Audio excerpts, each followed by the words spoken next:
Halo semua, salam sejahtera Malaysia. Selamat datang ke channel Fels Lifestyle. Terima kasih kerana terus setia dan terus bersama di dalam channel ini. Saudara-saudara tuan-tuan dan puan, tiba-tiba satu lagi penemuan ataupun satu lagi dana berjuta-juta disebut, dan kali ini melibatkan parti UMNO. Tuan-tuan dan puan, tidak pasti RM16 juta ini adalah duit sakau kah, duit yang diseleweng kah, duit yang dicuri kah, tak pastilah. Tapi menurut saksi, RM16 juta adalah derma kepada UMNO laksana program kebajikan. Nah, saudara-saudara, itu menurut saksi. Mahkamah Tinggi diberitahu bahawa RM16 juta yang diterima UMNO daripada JPSB, Jendela Pinggiran Sendirian Berhad, adalah kekal sebagai derma atau sumbangan kepada parti politik itu bagi melaksanakan aktiviti parti, program amal dan kebajikan untuk rakyat.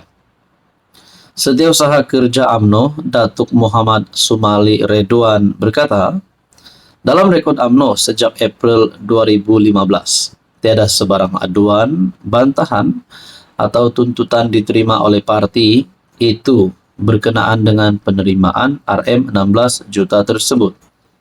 Hanya selepas lebih 6 tahun, tuntutan ini dibuat terhadap UMNO oleh plaintiff yang mendakwa bahawa RM16 juta itu diserahkan kepada UMNO secara salah dan penipuan ataupun fraud akibat pelanggaran kewajipan dan pecah amanah oleh bekas pengarah-pengarah plaintiff.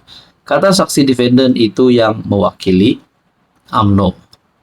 Beliau berkata demikian menerusi pernyataan saksinya pada perbicaraan kes saman yang difailkan oleh SRC International Sendirian Berhad dan dua anak syarikatnya, Gandingan Mentari Sendirian Berhad dan Jendela Pinggiran Sendirian Berhad JPSB terhadap UMNO dan UMNO Selangor pada Mei 2021. Saudara-saudara yang saya hormati, kalaulah RM16 juta ini, perjalanan RM16 juta ini kepada parti UMNO mempunyai salah laku, pecah amanah dan sebagainya, ataupun rasuah, adakah Anwar Ibrahim akan berdiam diri? Nah, itulah persoalannya. Kalau benarlah ini melibatkan penipuan ataupun fraud, adakah Anwar Ibrahim tidak akan membuang masa lagi, akan terus membuang UMNO, tidak bersama-sama dengan UMNO di dalam kerajaan ataupun menghentikan kerjasama bersama dengan UMNO? Nah, ini menjadi persoalan dan pertanyaan saja. Saudara-saudara, menurut Anda, apa komen Anda? Hai, hello, salam sejahtera Malaysia.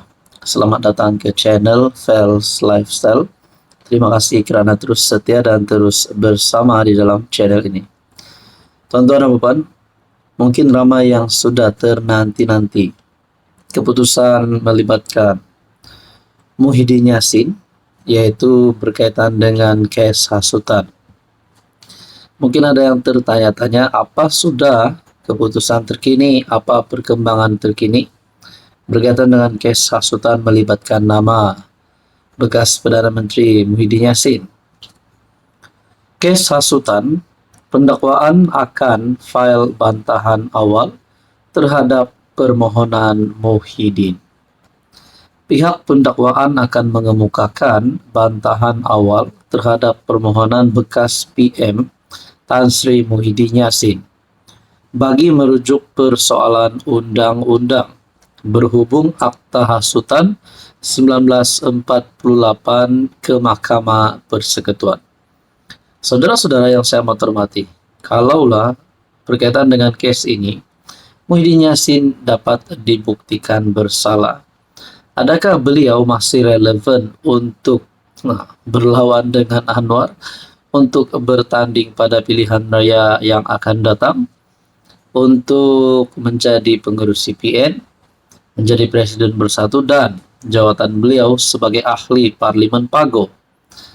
Tuan-tuan, Timbalan Pendakwa Raya Datuk Razali Sheikh Ani memaklumkan perkara itu kepada Hakim Mahkamah Tinggi Datuk Muhammad Jamil Husin.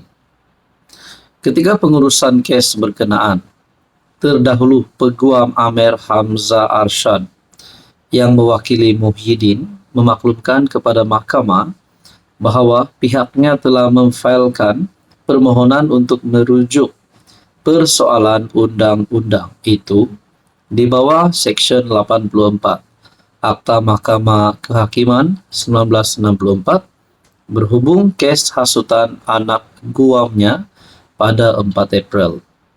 Untuk makluman mahkamah, pihak kami telah memfailkan afidavit sokongan dan kami juga akan memfailkan afidavit tambahan bagi menyokong permohonan tersebut. Memandangkan notis permohonan itu masih belum dimeterai, kami memohon agar mahkamah menetapkan tarikh pengurusan kes selanjutnya dan memohon agar kehadiran anak guam dikecualikan pada prosiding akan datang, katanya yang turut dibantu Peguam Joshua Tay. Hakim Muhammad Jamil kemudian menetapkan 29 April untuk pengurusan kes selanjutnya dan membenarkan permohonan pembelaan agar kehadiran pengurus CPN itu dikecualikan pada prosiding akan datang. Kes itu pada asalnya disebut di Mahkamah Session Gua Musang, Kelantan pada 27 Ogos 2024. Muhyiddin 77 mengaku tidak bersalah atas pertuduhan menyebut perkataan menghasut semasa kempen PRK Dun Nenggiri di Dewan Semai Bakti Felda Perasu antara 10.30 malam sehingga 11.50 malam. Kenyataan menghasut itu berkenaan dakwaan beliau tidak dijemput oleh Yang di-Pertuan Agong selepas PRU ke-15 untuk mengangkat sumpah sebagai PM, walaupun dikatakan mempunyai sokongan 115 daripada 222 ahli parlimen pada masa itu. Beliau didakwa melakukan kesalahan di bawah Seksyen 4 dalam kurungan 1 dalam kurungan B Akta Hasutan 1948 yang boleh dihukum di bawah Seksyen 4 dalam kurungan 1 Akta Sama, membawa hukuman denda tidak melebihi 5.000 atau penjara tidak lebih 3 tahun atau kedua-duanya. Pendakwaan turut dikendalikan timbalan pendakwa raya Azlina Rasdi, Nadia Muhammad Izhar, dan Abdul Malik Ayub. Rupanya ini adalah berkaitan dengan pada pilihan raya umum ke-15. Kenyataan menghasut itu berkenaan dakwaan beliau tidak dijemput oleh Yang di-Pertuan Agong selepas PRU 15 untuk mengangkat sumpah sebagai PM, walaupun dikatakan mempunyai 115 sokongan. Jadi saudara-saudara, apa komen Anda berkaitan dengan isu ini?